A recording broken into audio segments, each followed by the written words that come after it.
Spider-Man on PC was a masterpiece. But what about Spider-Man 2? Is it a game changer? Does it have bigger map, crazier combat, and a story that'll hit you right in the feels, and does it really outshine the original? Or is it all just the hype? Let's settle this once and for all. I'm sure. Spoiler alert, one of these games might just leave the other in the dust. Ready to find out which one? Let's swing into it. In Spider-Man 2, Insomniac Games introduced an exciting new web-slinging mechanic that completely changes how you traverse the city. Now, Spider-Man can stick his webs to surfaces, stretch them to build tension, and then release to launch himself forward with incredible momentum. In Spider-Man Remastered, the web swinging is smooth and fun, but it lacks the advanced physics and tension mechanics of the sequel, feeling more arcade-style in comparison.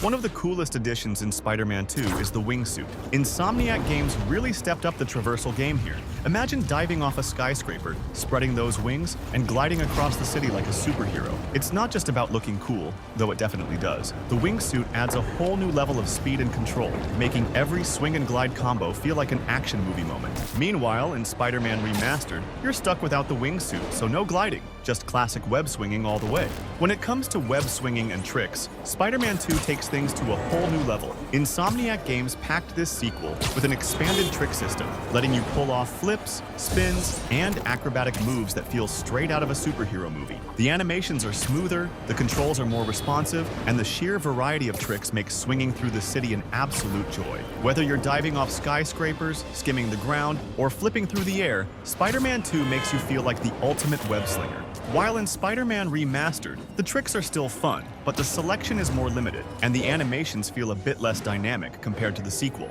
In Spider-Man Remastered, the water doesn't look the best, but there's a fun little detail: fish swimming around. Plus, shooting webs into the water creates ripples, adding a touch of realism. In Spider-Man 2, the water gets a massive visual upgrade, looking more realistic and dynamic. The fish are still there, swimming around, and shooting webs creates even more detailed ripples. It's a win-win. Better visuals and all the aquatic life you'd expect. Swimming in Spider-Man 2? Yes, it's actually fun this time. You can freestyle swim, move way faster, and even surf on the water for a bit. It's not just a pointless mechanic anymore. It's a legit way to get around. Insomniac actually made water traversal feel like something you'd want to do, not just something you tolerate. Meanwhile, in Spider-Man Remastered, swimming just exists. It's slow, clunky, and honestly feels pointless. No freestyle, no speed, no surfing, just you awkwardly paddling through the water like it's 2005. Yeah, it works, but why bother?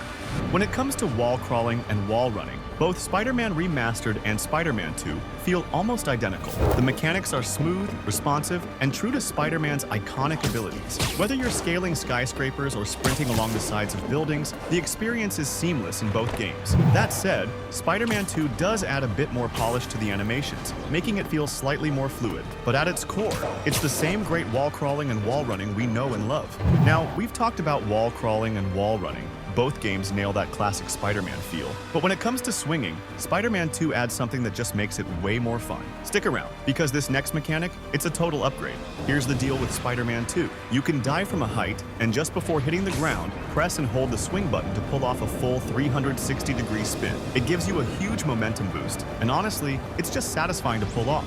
In Spider-Man Remastered, though, this mechanic doesn't exist. The swinging is still solid, but it doesn't have those extra layers of depth that make Spider-Man 2 feels so fresh. It's a small change, but it makes a big difference. One cool new mechanic in Spider-Man 2 is web walking. Now, you can shoot a web line between 2 points and carefully walk across it. It's not just for show, it adds a layer of strategy to stealth sections and makes you feel even more like Spider-Man. Plus, it's just plain fun to mess around with. In Spider-Man Remastered, though, this mechanic doesn't exist. You're still the same amazing Spider-Man, but without the ability to create and walk on web lines. It's a small detail, but it's one of those things that makes Spider-Man 2 feel that it has really been upgraded. We've covered swinging, wall crawling, and all the ways Spider-Man moves through the city. But now, let's talk about one of the most exciting parts of any Spider-Man game: combat. Spider-Man 2 doesn't just improve on the original, it completely redefines what it means to throw down as your friendly neighborhood Spider-Man. And after we break down the combat, we'll dive into the textures, because the visuals in this game are just as impressive. But before we dive in,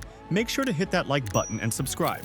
When it comes to takedowns, Spider-Man 2 takes things to the next level. The animations are more dynamic, and the use of webs is way more creative. For example, you'll see Spider-Man web enemies to walls, slam them into the ground with web-powered moves, or even use webs to pull off multi-enemy takedowns. The variety is insane, and it makes every encounter feel fresh and cinematic. In Spider-Man Remastered, the takedowns are still cool, but they're a bit more straightforward. You'll see plenty of web-based moves, like webbing enemies to walls or the ground, but the animations lack the variety and flair of the sequel. It's functional, but it doesn't have the same wow factor. When it comes to hand-to-hand combat, Spider-Man 2 feels like a massive upgrade. The animations are smoother, the hits feel more impactful, and the flow of combat is just way more fluid. Insomniac introduced new mechanics like parrying, which adds a layer of strategy to fights. You can also chain together longer combos, mix in web-based attacks, and use the environment more creatively, like slamming enemies into walls or throwing objects at them. But the real game changer, the symbiote abilities. Once you unlock the black suit, combat becomes even more brutal and explosive. You can unleash devastating area of effect attacks, slam enemies into the ground with tendrils, and even throw cars like they're toys. It's a whole new level of power that makes you feel unstoppable. So Spider-Man 2's combat is a huge step up, fluid, dynamic, and packed with new abilities like the symbiote powers. But how does it compare to the original? Let's rewind for a second and take a look at Spider-Man Remastered. In Spider-Man Remastered, the combat is still fun and responsive, but it's more straightforward. You've got your basic punches, dodges, and web attacks, but it lacks the depth and variety of the sequel. There's no parrying, fewer environmental interactions, and the combos feel a bit more limited. And of course, no symbiote powers, so no tendrils, no explosive slams, and no throwing cars around. It's a solid foundation, but it doesn't have the same level of polish or creativity as Spider-Man 2. So while Spider-Man Remastered's combat is still fun, it's clear that Spider-Man 2 takes things to a whole new level with its fluid mechanics, symbiote powers, and insane upgrades, but we're just scratching the surface here. In Part 2, we'll dive into the visuals, textures, and those controversial face changes. Plus, I'll give you my final verdict on whether Spider-Man 2 is really worth the hype. Trust me, you won't want to miss it. If you enjoyed this video, make sure to like, subscribe, and hit that notification bell so you don't miss Part 2. And let me know in the comments, what's your favorite upgrade in Spider-Man 2 so far? See you in the next one.